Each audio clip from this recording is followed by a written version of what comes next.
In Somalia, FAO has two major areas of intervention. We do analysis, we do provide information to all the international community on food security, water, land, agriculture. We basically we are the source of information on all these topics for all the international community. The other big part that we do is implementing a program, which is a quite ambitious program, which link short-term intervention with longer-term intervention in providing direct help, immediate help to people which suffer, and which also they need to go back and produce their own food.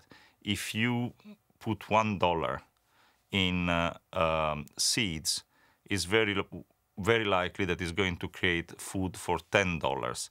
So it basically means that if you have to distribute food rather than seeds, it costs you 10 times more.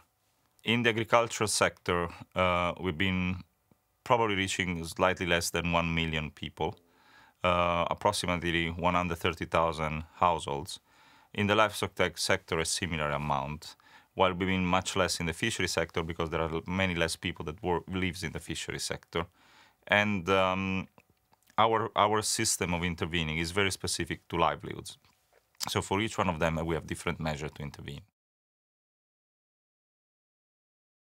FAO is working in an incredible tight partnership with both UN agency, and particularly WFP, UNICEF, UNDP, the UN system at large. FAO is leading a number of joint work of the UN system in the productive sector. We are the lead of one of the three outcome of the common strategy of the United Nations for Somalia, which is the one on the economic sector.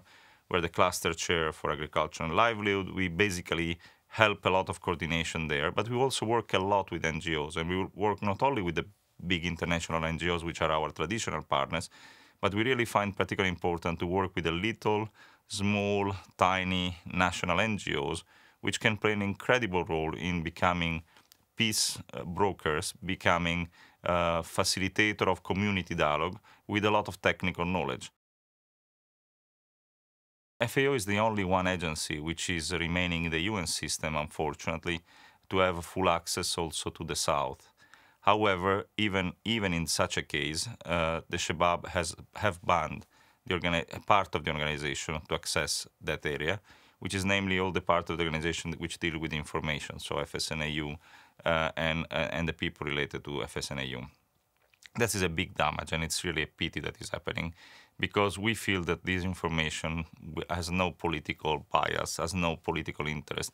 Is it an information to help the poorest of the poor to have access to a possible life opportunity, a possible way of coming out from troubles? For everybody, the work of FAO is considered an essential work and is not considered threatening. So we are not considered an organization which creates security problem to anybody, because at the end of the day, more than 80% of the people depends on the broad agriculture framework for their own economy, for their own well-being, and they respect very much the type of work that we do. We are well known for working with the community, working with the elders, working with the people, and serving the poorest of the poor. And my team was telling me, in Dholow, nobody really asked help during the famine period, which I found extremely strange. I mean, it was a quite unique situation. Asking why and what was the background, apparently we had this irrigation scheme developed several months before the famine, which entered in production before the famine, and it was having a great production. And since during the famine the price of food was very high, the people in Dholow, if anything, thanks to the high prices, were making their income better than other years, and they're making the food for themselves available in that area. So they didn't feel any needs of any form of support. I had the chance to meet them already before taking the DG there, and it's incredible to see how the people were happy about this program, how they felt that this is the type of solution that they would need. When we were there were huge onions produced in that irrigated scheme, and there were people coming from Nairobi, which is extremely far on the other side of the border, coming to purchase this onion for selling in Nairobi because of the quality of what they are doing. So it was clear that we were getting the right situation. I mean, if anything, FAO is exactly about that. FAO is about creating the capacity of people to make their best even during crisis, but even in particularly preventing people to fall in crisis. And the way to do that is building this resilience program, which is really about creating canals which are manageable by them, using cash program to help them to do it, creating the knowledge on how to produce certain food, helping them to store what they produce in a way which is compatible with the market and with the consumption, helping them to market it and make them sustainable. If you don't want that the people become displaced or even worse, refugees, the only way to keep them where they are is to provide a future. And the future can only be linked to their capacity of sustaining themselves, feeding themselves, and feeding the families. Now, there is one risk. We are seeing the first little signal of improvement, and so people may think that now we are out from that situation and now we can pull back and do something different. If we do that, we are going to put a risk of going worse or going back in a worse situation than where we were in June.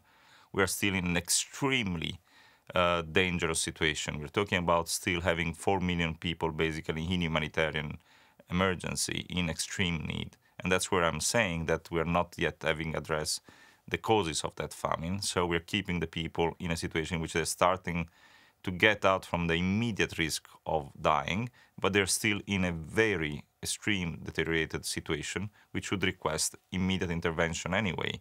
So in real terms, for 2012, we don't see any way, in any form, the possibility of starting to pull out, and we probably need to do it also in 2013. We have to understand that to change really the life in Somalia, we need some years of engagement, which is crucial. The good news is that eventually Somalia is coming out from the famine. We should have no famine anymore, and we were going to have the country in a clear path of improvement. If we imagine improvement on a kind of 15, 20 steps to get out from there, we're probably doing the first 5, which is a great result. We are still having 15 to do. And that's important to keep in mind.